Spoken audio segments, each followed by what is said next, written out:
নমস্কার। আজকের এই এক্সপ্লেনারে আমরা সোজাসুজি একটা দারুণ ইন্টারেস্টিং কনসেপ্ট নিয়ে কথা বলবো।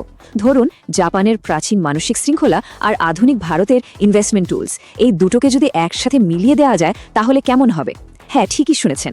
আজকের এই বিশ্লেষণে আমরা এমন একটা হাইব্রিড রোডম্যাপ ডিকোড করতে চলেছি, যেটা ব্যবহার করে জীবনের প্রথম 1 লাখ টাকা জমানোটা আর কোনো অস্পষ্ট স্বপ্ন থাকবে না, বরং একটা সলিড ম্যাথমেটিক্যাল গ্যারান্টি হয়ে যাবে।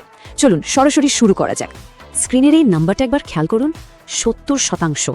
সোর্স ম্যাটেরিয়াল ঘাটতে গিয়ে এই ডেটাটা দেখে আমি সত্যি চমকে উঠেছিলাম। আমাদের আশেপাশের এই যে এত এত চাকরিজীবী মানুষ, এদের মধ্যে 70%-এরও বেশি মানুষের কাছে 1 মাস চলার মতো কোনো এমার্জেন্সি ফান্ড পর্যন্ত নেই। জাস্ট ভাবুন, কোনো কারণে যদি আগামী মাসে স্যালারি না আসে, তাহলে পুরো জীবনযাত্রা আক্ষরিক অর্থেই থমকে যাবে। একটা আধুনিক জীবনে এর চেয়ে অ্যালার্মিং রিয়ালিটি আর কি হতে পারে, তাই না? এখন প্রশ্ন হলো, স্যালারি তো বাড়ছে, তারপরও আমরা মাস শেষে শূন্য পকেটে কেন বসে থাকি? এর পেছনে মূলত 3টে সাইলেন্ট ওয়েলথ কিলার কাজ করে। নাম্বার 1, লাইফস্টাইল ইনফ্লেশন, মানে ইনকাম বাড়লো তো সাথে সাথে আমাদের খরচের হাতটাও লম্বা হয়ে গেল। Number 2, social spending. এটা বেশ অদ্ভুত একটা ফাঁদ, জানেন? অচেনা কিছু মানুষকে ইমপ্রেস করার জন্য আমরা এমন সব দামি জিনিস কিনি যার হয়তো আমাদের কাছে কোনো দরকারই নেই। আর লাস্টলি, ইএমআই কালচার। এই ইএমআই জিনিসটা ভবিষ্যতের উপার্জনকে আজই গিলে খায় আর আমাদেরকে ওই অনন্ত পেচেক টু পেচেক সাইকেলে আটকে রাখে। তো এই ট্র্যাপ থেকে বেরোবো কিভাবে? চলুন দুটো অ্যাপ্রোচ মিলিয়ে দেখি।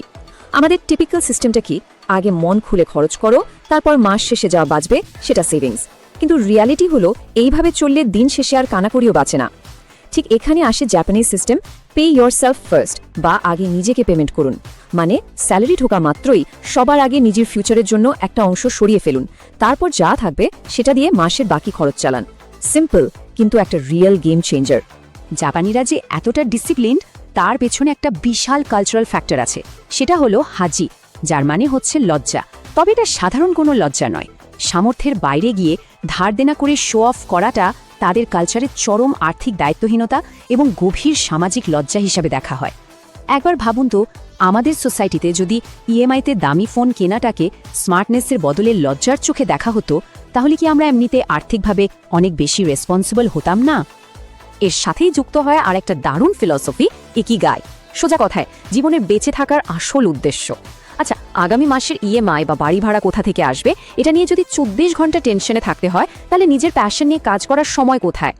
জাপানিরা মনে করে ইকিগাই খোঁজার জন্য আগে ফিনান্সিয়াল সিকিউরিটি দরকার।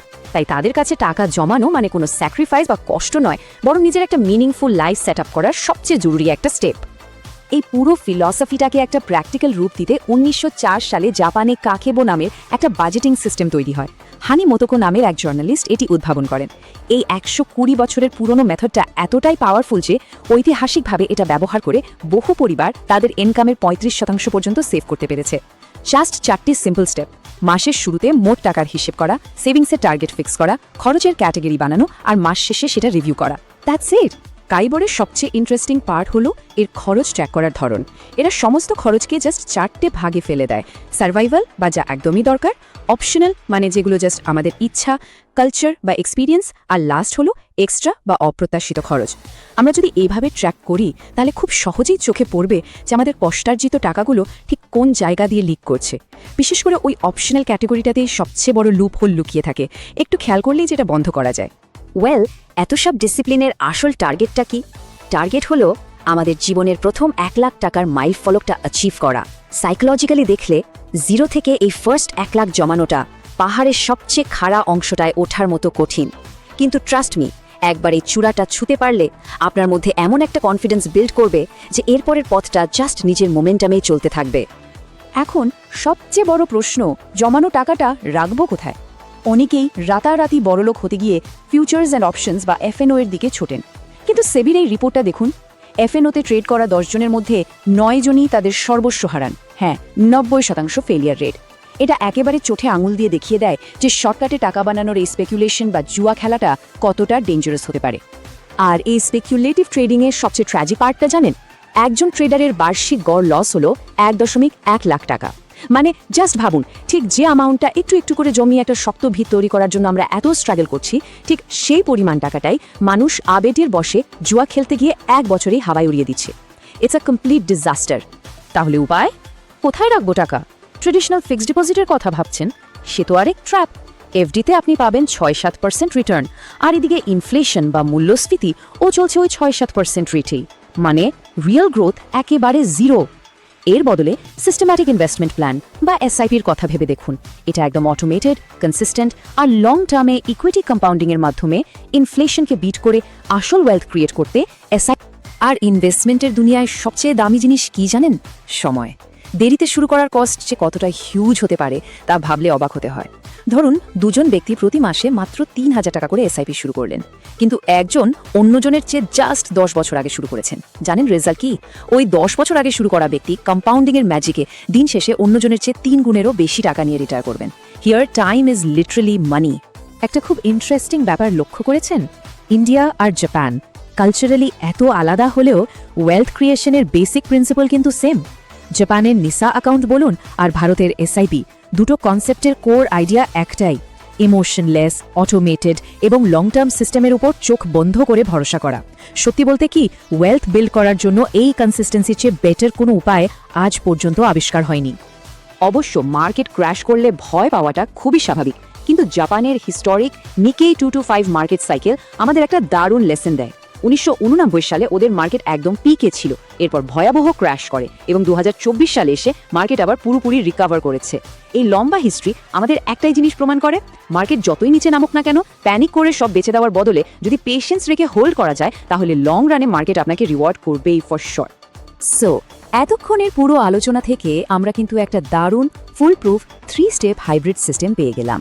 প্রথম পিলার প্রোটেক্ট, সবার আগে নিজের জন্য একটা ইমার্জেন্সি ফান্ড রেডি করা। Second pillar save, kakeibo method use করে আগে নিজেকে পে করা। আর থার্ড পিলার হলো গ্রো, এসআইপি দিয়ে ওয়েলথ ক্রিয়েশনটাকে অটোমেট করে দেওয়া। ব্যাস, ফিনান্সিয়াল স্টেবিলিটির জন্য এই তিনটেই হলো অ্যাবসলিউট ফাউন্ডেশন। এবার চলুন এই রোডম্যাপটাকে প্র্যাকটিক্যালি ইমপ্লিমেন্ট করে দেখি। আপনি কোন ব্র্যাকেটে আছেন তার উপর বেস করে স্ট্র্যাটেজি ফিক্স করুন। ১৫ থেকে ২৫,০০০ স্যালারি হলে কাকিবো মেথড, আর একটু বেশি হলে 50-30-20 রুল, আর ৫০,০০০-এর উপরে ইনকাম হলে রিভার্স বাজেটিং। কোন স্ট্র্যাটেজিতে কত মাস লাগবে প্রথম ১ লাখ ছুতে তা একদম ক্রিস্টাল ক্লিয়ার। এটা আর কোনো আন্দাজের ব্যাপার নেই, it's a pure mathematical certainty. আমাদের এই পুরো ফিনান্সিয়াল জার্নির আলটিমেট গোল হলো নিজের ভেতরে ওই শকুনিন মাইন্ডসেটটা তৈরি করা। জাপানি শব্দ শকুনিন মানে হলো একজন নিবেদিত কারিগর, যে প্রতিদিন একটু একটু করে নিজের কাজটাকে পারফেক্ট করে তোলে। পার্সোনাল ফিনান্সের ক্ষেত্রেও যদি আমরা এই কারিগরের মাইন্ডসেটটা অ্যাপ্লাই করি না, তাহলে দেখবেন প্রতিদিনের ছোট ছোট ডিসিপ্লিনের মাধ্যমে মাস শেষে টানাকানিতে ভোগা একজন সাধারণ উপার্জনকারীও একটা মাস্টারফুল ইনভেস্টরে পরিণত হয়ে গেছেন। সোর্স থেকে নেওয়া এই লাইনটা আমার পার্সোনালি খুব স্ট্রং লেগেছে। মিডল ক্লাসের কাছেই সিস্টেমের মাধ্যমে সবচেয়ে বড় ওয়েলথ ক্রিয়েটর হওয়ার সুযোগ রয়েছে, আবেগের মাধ্যমে নয়। এক্স্যাক্টলি, আমাদের ওই ইমোশন আর শর্টকাট খোঁজার টেন্ডেন্সিটাকে এবার সাইডে রাখতে হবে। তার বদলে এই সুশৃঙ্খল ফ্রেমওয়ার্কগুলোর ওপর ভরসা রাখতে হবে, কারণ দিনের শেষে সিস্টেমই আমাদের এই মিডল ক্লাস ট্র্যাপ থেকে বের করে সত্যিকারের ওয়েলথ ক্রিয়েট করতে সাহায্য করবে। একদম শেষে এসে আপনাদের কাছে একটা প্রশ্ন রেখে আজকের এই এক্সপ্লেনারটা শেষ করব। ভেবে দেখুন তো, আমরা কি চিরকাল ওই অনন্ত ইএমআই আর পেচেকের খরচের চক্রেই আটকে থাকবো, নাকি আজই রাইট নাও একটা খাতা পেন নিয়ে কাকেইব শুরু করব আর আমাদের ফার্স্ট ইনভেস্টমেন্টটাকে অটোমেট করে একজন ফাইন্যান্সিয়াল কারিগর বা শকুনিন হয়ে উঠব? ডিসিশনটা পুরোপুরি আমাদের হাতে, কিন্তু এই একটা ডিসিশন পুরো গেমটা চেঞ্জ করে দিতে পারে। Think about it.